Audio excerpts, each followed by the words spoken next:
রাজামশাই কি ভীষণ রাগী? ওরে বাবা, রাজামশাই ভীষণ রাগী, জানলে দেবে ফাঁসি।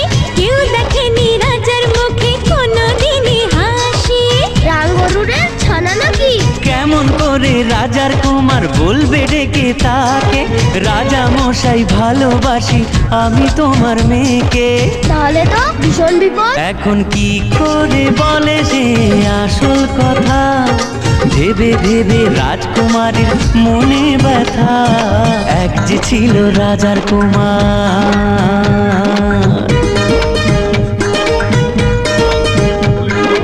ওদিকে সেই অন্য দেশে রাজার কুমার এসে বিয়ের কথা বলতে এলো হবু জামাই বেশে।